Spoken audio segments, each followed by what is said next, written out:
नमस्कार, good morning, बहुत स्वागत है आप सभी का। आप देख रहे हैं इंडिया डेली और वर्ल्ड वॉर लेकर मैं आपके साथ आशीष पांडे। आज की बड़ी खबरें सिर्फ सुर्खियां नहीं है दर्शकों, बल्कि वैश्विक सत्ता संतुलन के उस भूकंप के झटके हैं जिसकी गूंज, जिसकी आवाज, जिसकी शोर वॉशिंगटन से लेकर तेहरान, यरूशलेम से लेकर प्योंगयांग तक सुनाई दे रही है। सब कुछ क्लियर कट नजर आ रहा है। अपने अपने स्वार्थ के हिसाब से सारी कहानी जो है इस वक्त देखने को मिल रही है। सबसे पहले अमेरिका को करारा झटका लगा है। होर्मुज में तैनात एक अपाचे हेलीकॉप्टर के दुर्घटनाग्रस्त होने की खबर सामने क्या आई, सवाल उठने लगे। यह सिर्फ हादसा है या कुछ और? हकीकत कुछ और है या ईरान की तरफ से हमला किया गया? इस बीच राजनीतिक गलियारों में एक और बड़ा दावा इस वक्त हॉट है, गर्म है। ट्रंप के तेवर बदले बदले। पिछले कुछ दिनों से आप देखेंगे तो डोनाल्ड ट्रंप की जो तस्वीर आप इस वक्त अपनी टेलीविजन स्क्रीन पर देख रहे हैं, यही तेवर हैं। और अपने बीवी के लिए यानी नेतन्याहू के लिए बताया जा रहा है कि ट्रंप ने पहले इजरायल के प्रधानमंत्री बेंजामिन नेतन्याहू पर सख्त रुख अपनाया और अब हालात यहां तक पहुंच गए दर्शकों की साथ छोड़ने जैसी चेतावनी दे दी गई। कह रहे कि इतने दिन से तुम्हें समझा रहा हूं, तुम हो के मानते नहीं, और जब नहीं मान रहे हो तो तेरे मेरे रिश्ते अलग, तेरे मेरे रास्ते अलग। यही कहानी है। और अगर यह राजनीतिक संदेश वास्तविक रणनीति का हिस्सा है तो अमेरिका इजरायल रिश्तों में एक दरार साफ दिख सकती है। उधर मिडिल ईस्ट में ईरान को लेकर एक बार फिर चाल और काउंटर अटैक या काउंटर चाल की चर्चा तेज है। कहा जा रहा है कि ईरान की कूटनीतिक और सैन्य रणनीतियों ने अमेरिका और इजरायल के सारे समीकरणों में दरार जैसी स्थिति पैदा कर दी। यानी इन दो दोस्तों को पास से दूर करने का काम उस देश ने कर दिया जिस पर यह मिलकर हमला कर रहे थे। कैसे, वो भी आपको बताऊंगा। दोस्ती, भरोसा और गठबंधन की बुनियाद पर सवाल उठने लगे हैं दर्शकों, और इसी के साथ ट्रंप नेतन्याहू संबंधों में खटास की अटकलें और ज्यादा गहरी हो गई। लेकिन कहानी यहीं खत्म नहीं होती, पिक्चर अभी बाकी है। दुनिया के दूसरे छोर पर मिशन प्योंगयांग की चर्चाएं सुर्खियां बटोर रही हैं। 7 साल बाद कोई पहुंचा है, 7 साल बाद किसी को टेंशन हुई है, और 7 साल बाद इन दोनों की मुलाकात से किसी और की भी टेंशन बढ़ गई है। यह वही इलाका है जहां हर कूटनीतिक कदम सिर्फ द्विपक्षीय नहीं होता है, बल्कि वैश्विक शक्ति संतुलन का हिस्सा बन जाता है। अमेरिका, रूस और जापान, तीनों की नजरें इस उभरते समीकरण पर टिकी हुई बताई जा रही है। तो सवाल बड़ा है। सवाल है, क्या दुनिया एक साथ कई मोर्चों पर नए शीत युद्ध की तरफ बढ़ रही है?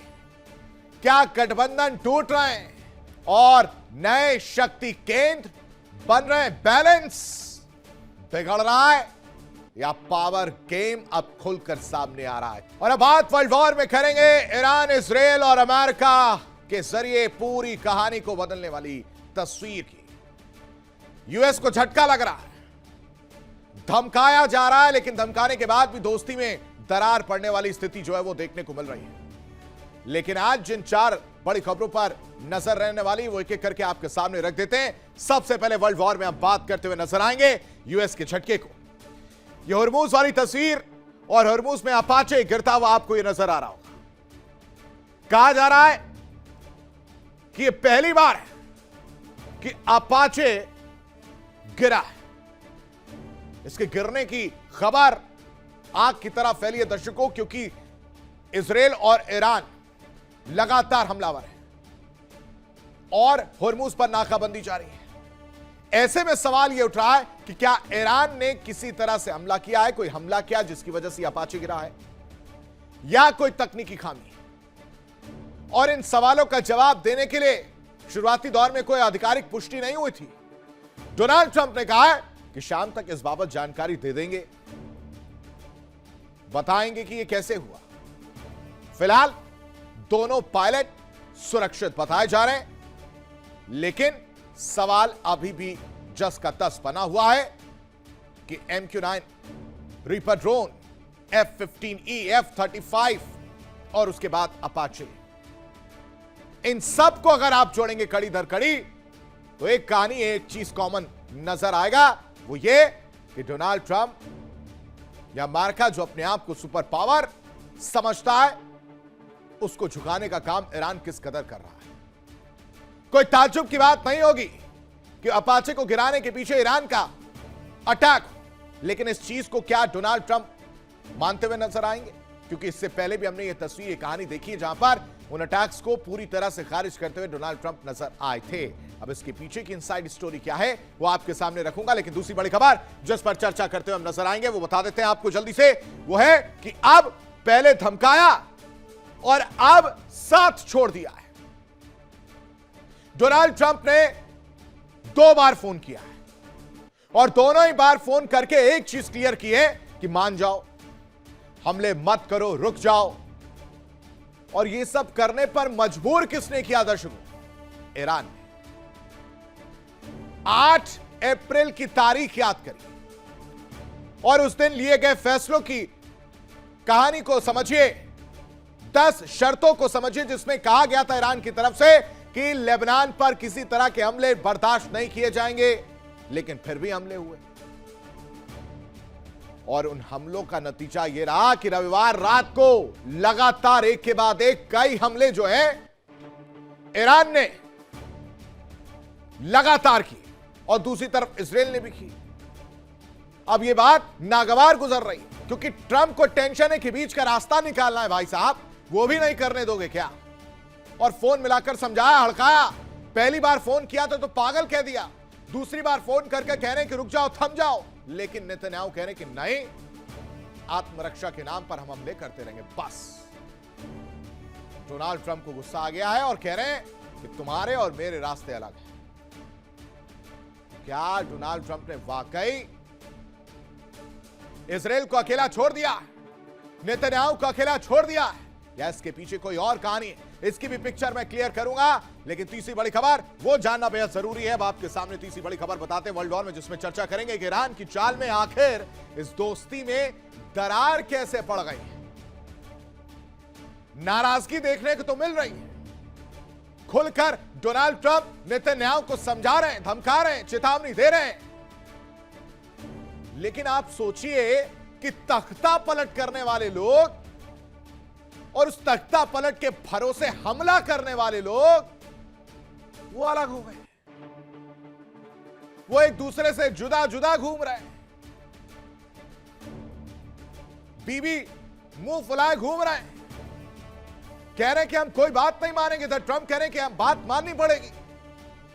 यानी पूरा माहौल झगड़े वाला है, पूरी स्थिति नाराजगी वाली है और इन दो दोस्तों को अलग करने का काम ईरान ने कर दिखाया। ऐसा बीज बोया है कि अब दोनों अलग राह पर नजर आ रहे हैं। क्या वाकई ईरान ने यह कहानी बनाई है और क्या वाकई यह स्थिति ईरान की वजह से ही पैदा हुई है जिसकी वजह से नेतन्याहू और ट्रंप दूर दूर नजर आ रहे हैं, या इसके पीछे कोई बड़ी रणनीति है? क्या है कहानी, यह भी आपके सामने रखूंगा, लेकिन चौथी बड़ी खबर वो समझ लेते हैं कि अब सुपर पावर को लेकर टेंशन बढ़ रही है। यह मुलाकात की तस्वीर देखिए, मिशन प्योंगयांग की यह तस्वीर, और नींद किसकी उड़ी हुई है? वो है डोनाल्ड ट्रंप। कहा जा रहा है कि बहुत गर्मजोशी के साथ बहुत भव्य स्वागत किया गया है जिनपिंग का, तोपों की सलामी दी गई, गार्ड ऑफ ऑनर दिया गया, फूल माला गुब्बारे सब कुछ लेकर उनका स्वागत किया गया। इधर इधर स्वागत हो रहा था, उधर ट्रंप की हार्ट बीट बढ़ रही थी। टेंशन में आ गए, पुतिन भी टेंशन में, क्योंकि कहानी बदल रही है। अब यह कहानी क्या है और इस कहानी के कितने किरदार हैं और कैसे जिनपिंग अपने पुराने साथी को साधने के लिए और अपना वर्चस्व कायम करने के लिए और तो और अपनी पावर को दुनिया के सामने, खासकर अमेरिका के सामने दिखाने के लिए वहां पहुंचे, इसकी इनसाइड स्टोरी भी आपके सामने रखूंगा। ये 4 बड़ी खबरें जिस पर हम विश्लेषण करते हुए नजर आएंगे, जिस पर हम जानकारी देंगे। लेकिन इस बीच 4 और बड़ी खबरें आपको बता देते हैं। होर्मुज में बड़ा अमेरिकी सैन्य हादसा देखने को मिला, जहां अमेरिकी अपाचे हेलीकॉप्टर क्रैश हुआ है दर्शकों, और सवाल साजिश या तकनीकी फेल्योर को लेकर उठ रहे हैं, जिसमें अब पेंटागन जुटा है, जिसको लेकर आधिकारिक पुष्टि की गई है। डोनाल्ड ट्रंप की तरफ से कहा जा रहा है कि इस बाबत शाम को प्रेस कॉन्फ्रेंस करके जानकारी दी जाएगी कि कैसे यह हादसा हुआ।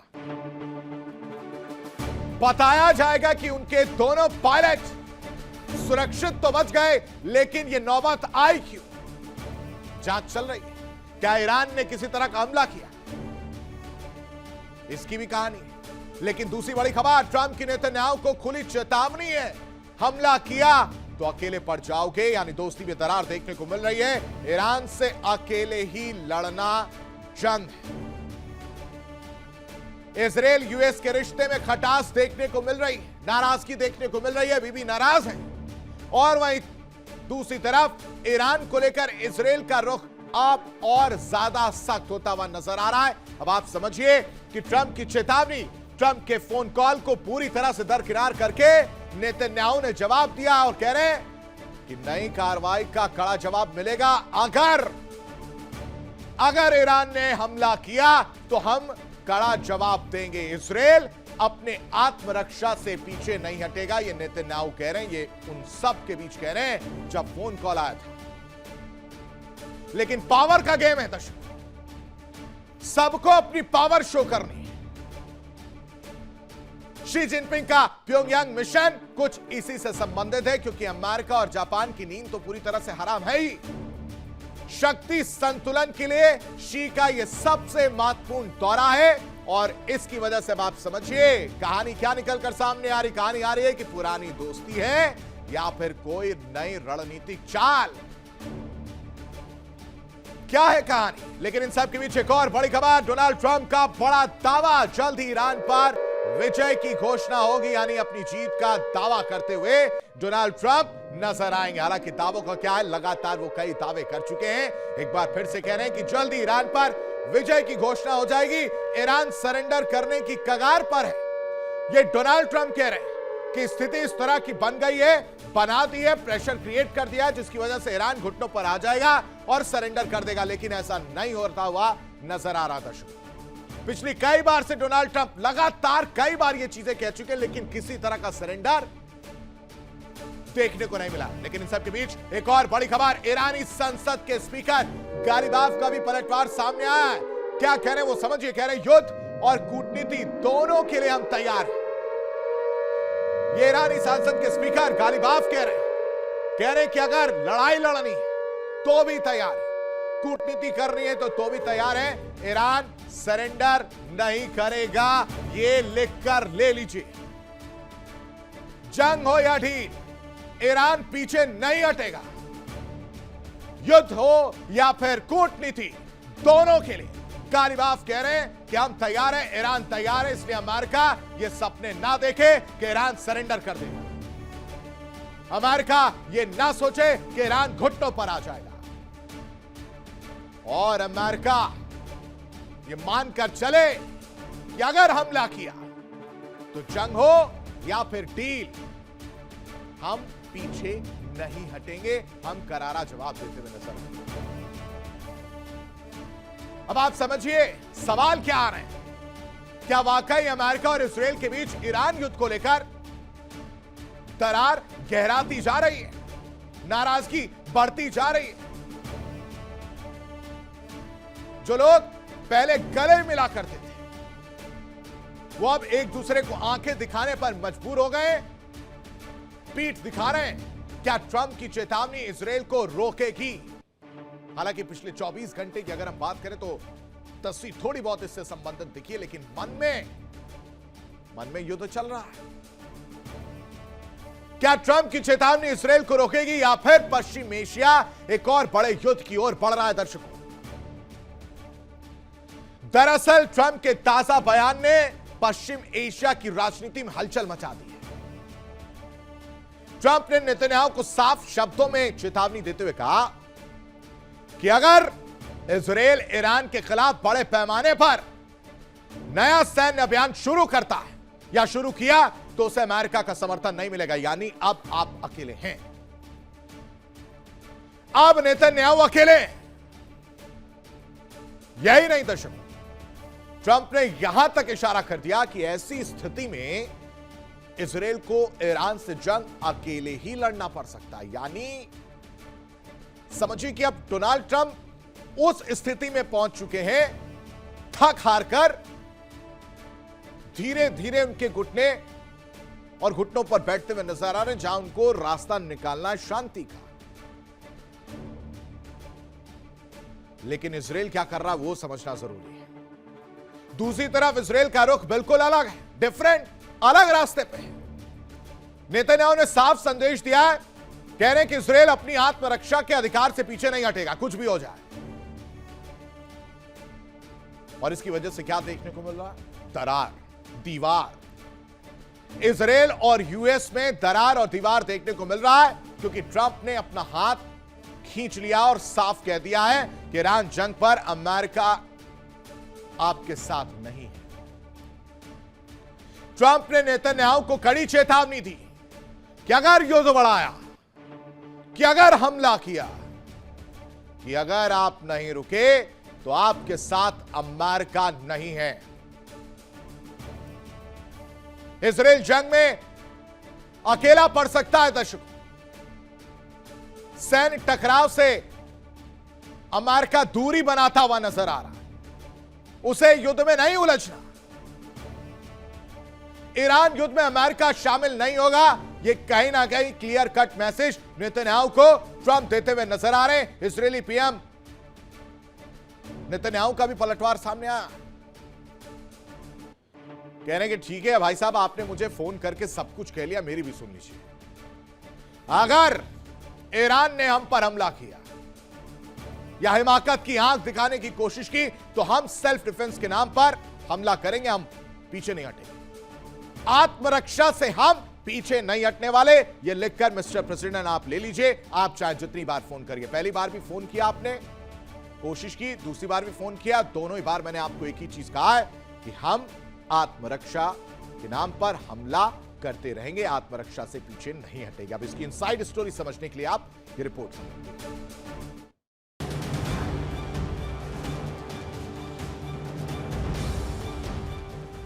ट्रंप के बदले तेवर, कहा अकेले ही जंग लड़ना, क्या छोड़ देंगे नेतन्याहू का साथ?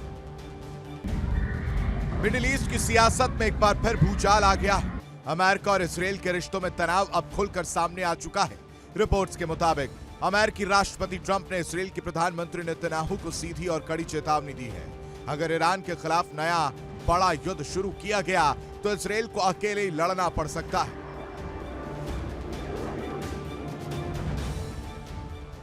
सूत्रों के मुताबिक यह बयान एक्सियोस की रिपोर्ट में सामने आया है, जिसमें ट्रंप ने साफ संकेत दिया कि अमेरिका पश्चिम एशिया में किसी नए बड़े युद्ध में खुद को नहीं झोंकना चाहता।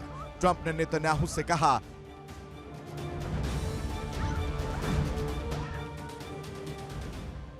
बीवी आपको सावधान रहना चाहिए, वरना आप बहुत जल्द खुद को अकेला पाएंगे।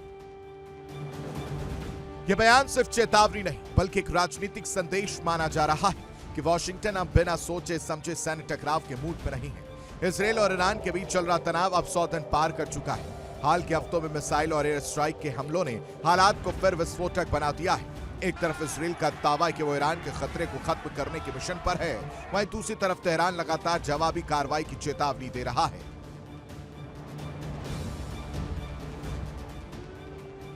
रिपोर्ट्स के मुताबिक व्हाइट हाउस अब ईरान के साथ किसी डिप्लोमेटिक समझौते की कोशिश में है। ट्रंप प्रशासन नहीं चाहता कि इजरायल की कोई नई सैन्य कार्रवाई पूरी रणनीति को पटरी से उतार दे। यही वजह है कि ट्रंप ने साफ संकेत दिया है, अब अमेरिका अनलिमिटेड सपोर्ट मोड में नहीं रहेगा।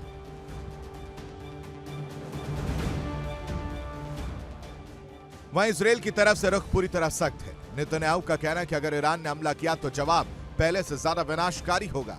उन्होंने दो टूक कहा, इजरायल को आत्मरक्षा का पूरा अधिकार है और इसका इस्तेमाल करते रहेंगे।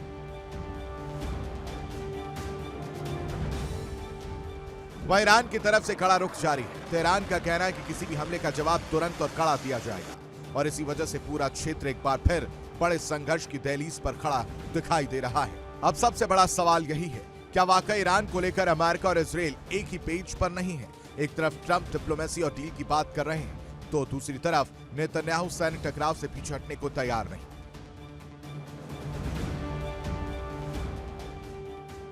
ईरान, इजरायल और अमेरिका तीनों के बीच बढ़ता तनाव एक नए भू राजनीतिक तूफान का संकेत दे रहा है और ट्रंप की अकेले लड़ने वाली चेतावनी इस पूरे संकट को और ज्यादा विस्फोटक बना रही है।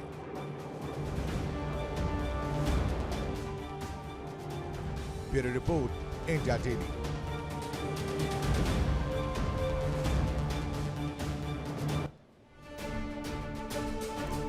और इस बीच ईरान के उपराष्ट्रपति का बड़ा बयान, दुश्मन ने हमारे सैन्य संकल्प को देखा, पलटवार की वजह से दुश्मन घुटनों पर आया है। यह उपराष्ट्रपति का बड़ा बयान सामने आया, जिसमें कह रहे हैं कि दुश्मन ने हमले, युद्ध विराम की गुहार लगाई है हमसे और हमले ना करने की बात कही। यानी इशारा किधर? इशारा अमेरिका की तरफ, इशारा इजरायल की तरफ कि हमारे सैन्य संकल्प को देखा, हमारी ताकत को देखा, हमारे पलटवार को देखा और हमारे पलटवार की वजह से दुश्मन घुटनों पर आ गया, गड़गड़ा रहा है, कह रहा है कि युद्ध विराम करो, रुक जाओ, थम जाओ। ये बातें निकलकर सामने आ रही। लेकिन दर्शकों में जो नहीं भूलना वो समझिए, मिडिल ईस्ट की राजनीति में जो भूचाल आया, अमेरिका के राष्ट्रपति डोनाल्ड ट्रंप, दूसरी तरफ इजरायल के प्रधानमंत्री बेंजामिन नेतन्याहू और बीच में है कौन? ईरान। कभी जो दो नेता एक ही रणनीति में जिगरी साथी माने जाते थे, दोस्त माने जाते थे, आज उन्हीं के बीच ईरान को लेकर खुला टकराव देखने को मिल रहा है। नाराजगी, गुस्सा, यह सब कुछ देखने को मिल रहा है। ट्रंप और नेतन्याहू की नजर ईरान में सत्ता परिवर्तन यानी रेजीम चेंज पर थी। सोचा था कि आहट सुनाई दे रही है, लोगों में गुस्सा है, रेजीम चेंज करने का वक्त है, लो मिसाइल से हमला किया और रेजीम चेंज हो जाएगा। लेकिन ईरान अब तक डटकर खड़ा है और हालत ये हो गई है कि जो दोस्त थे वो दूर हो गए, जो दोस्त थे उनमें नाराजगी है, जो दोस्त थे वो एक दूसरे को आंख दिखा रहे हैं और उनमें से एक दोस्त कह रहा है कि रुक जाओ, थम जाओ, अब नहीं हो सकता। अरे बीच का रास्ता निकालने दो मिस्टर नेतन्याहू। लेकिन नेतन्याहू तो नेतन्याहू, वो कह रहे हैं मिस्टर प्रेसिडेंट, आत्मरक्षा के लिए तो हम हमला करेंगे। इसी दांव के जरिए तेहरान में बड़ा उलटफेर करने की तैयारी चल रही थी, सत्ता परिवर्तन की तैयारी चल रही थी, लेकिन ईरान ने इस पूरी चाल को मानो 2 मिनट में पलट दिया। 2 मिनट की जगह आप समझिए कि 3 से 4 महीने के अंदर पूरा गेम पलट कर रखा। ना सिर्फ सैन्य मोर्चे पर दर्शकों जवाब दिया गया, बल्कि कूटनीतिक मोर्चे पर भी ऐसी चाल चली कि वॉशिंगटन और यरूशलेम के बीच ही खटपट शुरू हो गई। तख्ता पलट की तैयारी से खटपट की कहानी तक सिर्फ एक पिक्चर देखने को मिलती है, वो है कि ईरान जस का तस खड़ा हुआ है, ईरान के पास खोने के लिए कुछ नहीं है और हालत ऐसी करती है दो दोस्तों की जिन्होंने बड़े बड़े सपने देखे, उनके सपनों को चकनाचूर करके आपस में भिड़ाकर अलग अलग कर दिया। एक समय पर एक सुर में बोलने वाले ट्रंप और नेतन्याहू ईरान नीति पर अलग अलग रास्तों पर खड़े नजर आ रहे हैं। ट्रंप जहां तनाव कम कर रहे हैं और डिप्लोमेसी की बात कर रहे हैं, वहीं नेतन्याहू अब भी सख्त रुख और दबाव की रणनीति पर अड़े हुए स्टैंड। और इसी बीच ईरान ने साफ कर दिया है कि वो किसी भी बाहरी हस्तक्षेप या सत्ता परिवर्तन की कोशिश को एक्सेप्ट नहीं करेगा, स्वीकार नहीं करेगा। यानी कुल मिलाकर लबोलबाब यही है कि खेल बड़ा है, गेम बड़ा है, सपने बड़े हैं और बड़े हैं दांव। बहुत ऊंचे ऊंचे दांव हैं और मिडिल ईस्ट एक बार फिर बड़े भू राजनीतिक टकराव के मुहाने पर खड़ा दिखाई दे रहा है, क्योंकि तख्ता पलट वाली कहानी नाकाम हो गई है। ईरान में तख्ता पलट की प्लानिंग पूरी तरह से फेल होती हुई नजर आई। यही तो सपना था। ट्रंप नेतन्याहू पर उनका अपना ही गेम उल्टा पड़ गया है। गठजोड़ पर सवाल हो रहे हैं, चेतावनियां दी जा रही हैं और कादर के ईरान ने ही इन दोनों के सुर बिगाड़ दिए। ईरान ने इन दोनों को अलग कर दिया।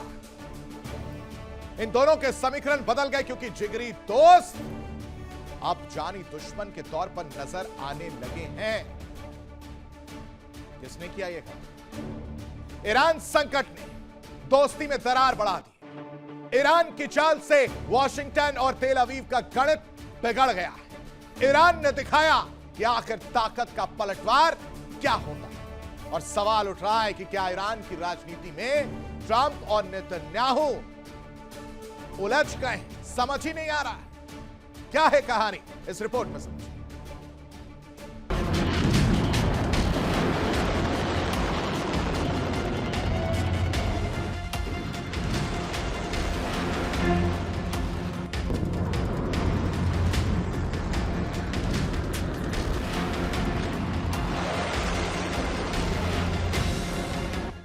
जहां थी तख्ता पलट।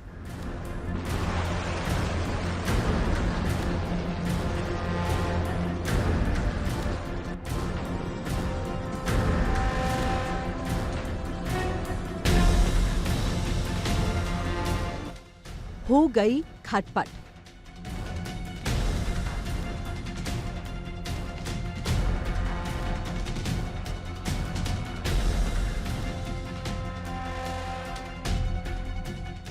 जिगरी दोस्त बने दुश्मन।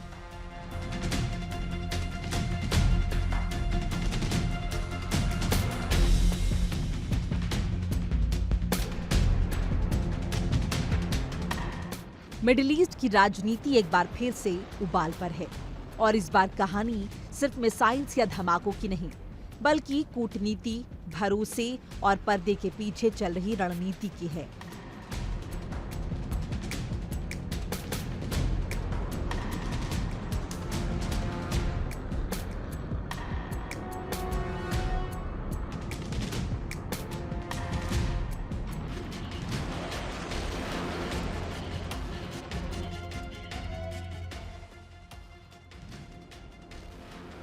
अंतर्राष्ट्रीय गलियारों में लगातार ये चर्चा तेज है कि इजरायल के प्रधानमंत्री बेंजामिन नेतन्याहू और अमेरिका के राष्ट्रपति डोनाल्ड ट्रंप की नीतियां ईरान को लेकर एक ही दिशा में इशारा करती रही हैं। ईरान के अंदर सत्ता परिवर्तन यानी रीजनल पावर शिफ्ट की कोशिश। लेकिन तेहरान ने इस पूरे खेल को सिर्फ सैन्य या कूटनीतिक जवाब तक सीमित नहीं रखा। उसने इसे एक रणनीतिक मोड़ दे दिया है। कहा जा रहा है कि जिस ईरान को अलग थलग करने की कोशिश चल रही थी, वही ईरान अब वैश्विक शक्तियों के बीच दरार की नई वजह बनता जा रहा है।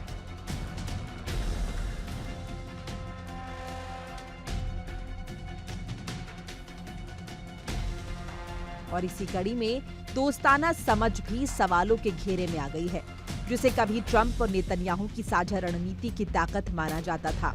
आज तस्वीर यह है कि एक तरफ पश्चिमी खेमे में ईरान को लेकर सख्त रुख है, तो वहीं दूसरी तरफ उसी सख्ती की वजह से सहयोगी देशों के बीच मतभेद गहराते दिख रहे हैं। राजनीतिक विश्लेषक मानते हैं कि ईरान ने दबाव को सिर्फ झेला नहीं, बल्कि उसे एक डिप्लोमेटिक हथियार की तरह इस्तेमाल किया, जहां प्रतिबंध, धमकियां और सैन्य संदेश किसी भी एकतरफा नतीजे तक नहीं पहुंच पाए।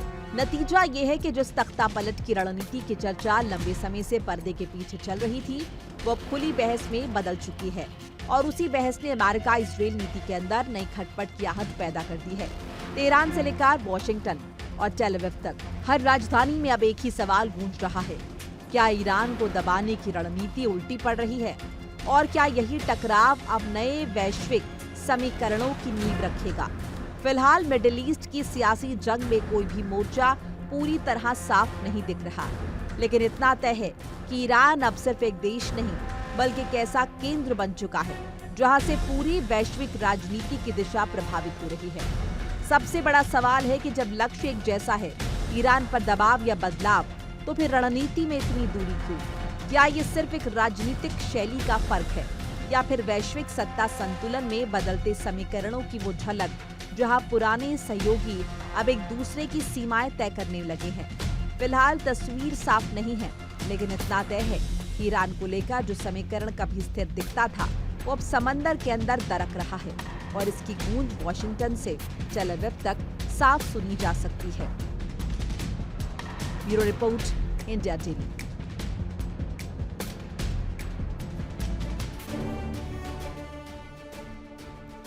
अब आप सोच रहे होंगे कि नेतन्याहू इतने जुदा जुदा, इतने खफा क्यों घूम रहे हैं? इनका मकसद तो एक ही था, साथ ही आए थे, हमला किया। इसका जवाब मैं आपको दूंगा। बेंजामिन नेतन्याहू युद्ध चाहते हैं और अमेरिका रोकना चाह रहा है। हालांकि अब पूरी सफलता नहीं मिली अब तक, और ईरान पर हालिया हमले ने मिडिल ईस्ट के सिनेरियो को, सिचुएशन को, पिक्चर को पूरी तरह से चेंज किया, जिसके बाद से 5 सवाल खड़े कर दिए। और इसमें मैं 5 उन सवालों का जवाब देकर आपको समझाऊंगा कि आखिर ट्रंप की नो में और नेतन्याहू की यस में क्या कहानी छिपी है। सबसे पहले वो समझते हैं। अब आप देखिए, ट्रंप की नो, नेतन्याहू की यस में मजबूरी एक है, लेकिन सोच यानी थिंक वो अलग अलग कैसे, वो डिफरेंट कैसे, वो समझिए। सवाल नंबर 1, नेतन्याहू आखिर युद्ध क्यों चाहते हैं जबकि ट्रंप कह रहे हैं कि युद्ध नहीं करना है, रोक रहे हैं? तो ये मन में सवाल आप क्या होगा कि भाई साहब नेतन्याहू का ऐसा क्या है कि युद्ध चाह रहे हैं? तो इसका जवाब है दर्शकों कि ईरान लंबी दूरी की मिसाइलों का निर्माण ना करे, यह डर सता रहा है। सवाल नंबर 2, नेतन्याहू युद्ध क्यों चाहते हैं? ईरान अपने सभी प्रॉक्सी को खत्म करे, यह भी मकसद है। और तो और क्या है वो समझिए पहले सवाल में ही कि हिजबुल्लाह, हमास और हूती को नष्ट किया जाए, जिस प्रॉक्सी की मैं बात कर रहा हूं। इनको नष्ट करने की बात कही जा रही है कि भाई साहब ये नष्ट कर लें, लेकिन हो नहीं रहा और इसलिए ये युद्ध चाहते हैं। ईरान कभी भी परमाणु हथियार नहीं बनाएगा और यूरेनियम संवर्धन पर भी रोक लगाया जाए, और ये जब तक पूरा नहीं होगा दर्शकों, ये जब तक नहीं पूरा होगा तब तक नेतन्याहू युद्ध के मूड में है। और डोनाल्ड ट्रंप को शायद समझ में आ गया है कि युद्ध से रास्ता नहीं निकलेगा। अब समझिए सवाल नंबर 2, अमेरिका इजराइल को रोक क्यों नहीं पा रहा है? कोशिश तो बहुत कर रहे हैं ट्रंप कि नेतन्याहू को समझाया जाए, समझाया भी, अब तो रास्ते भी अलग हो गए, लेकिन समझा क्यों नहीं पा रहे वो समझिए। इजराइल लेबनान संघर्ष में घिरा हुआ है, लगातार हिजबुल्लाह को खत्म करने का काम इजराइल कर रहा है और उसमें फंसा हुआ है। हिजबुल्लाह लगातार हमला भी कर रहा है, जवाबी कार्रवाई भी हिजबुल्लाह की तरफ से देखने को मिल रही है।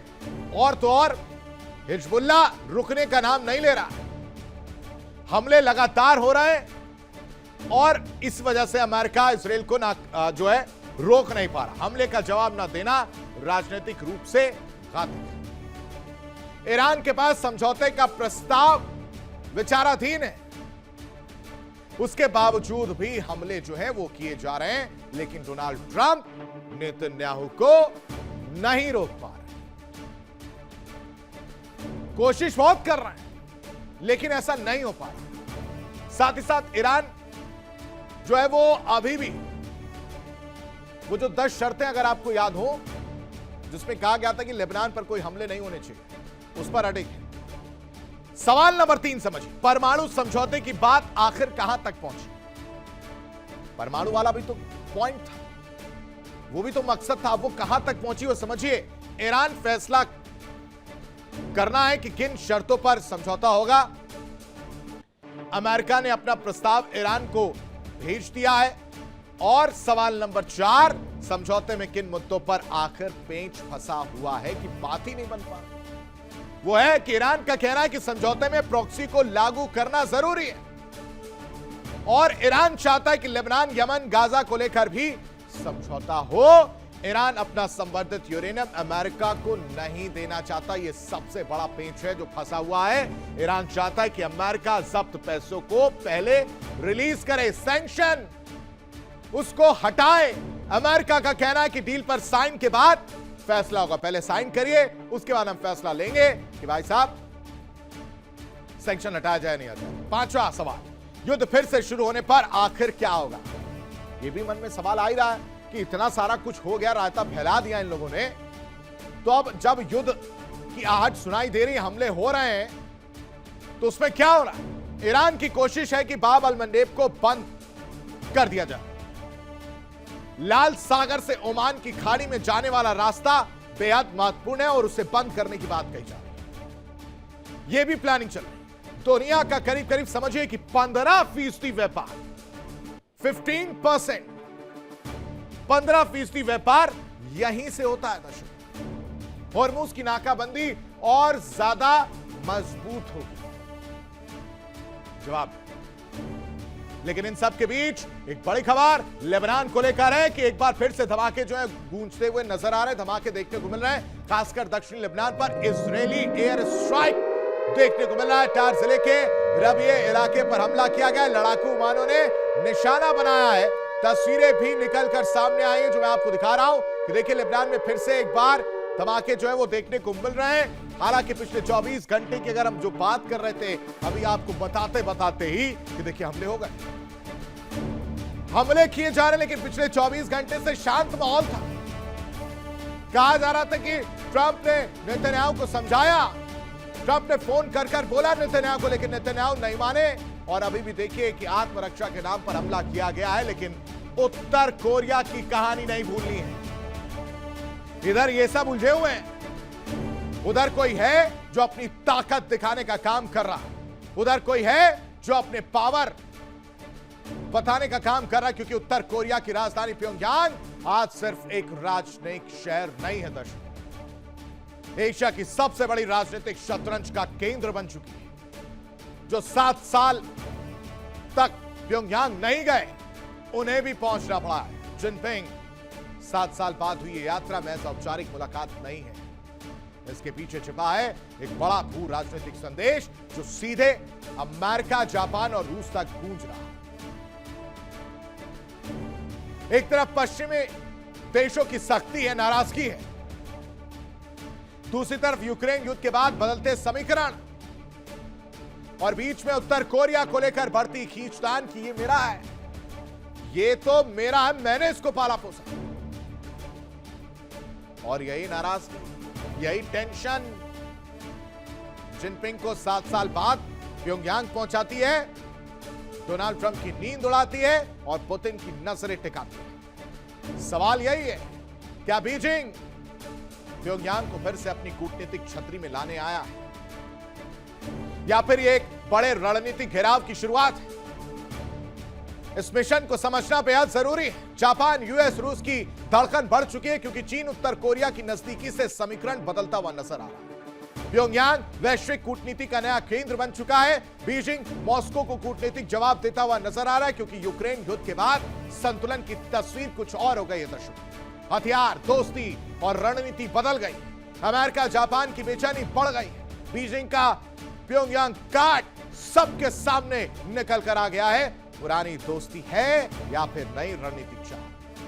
दुनिया के पावर गेम में क्या नया चैप्टर, नया अध्याय किम जोंग उन जिनपिंग के साथ, पुतिन के साथ मिलकर लिखने की तैयारी कर रहे हैं? क्या है कहानी, इस रिपोर्ट में देखिए।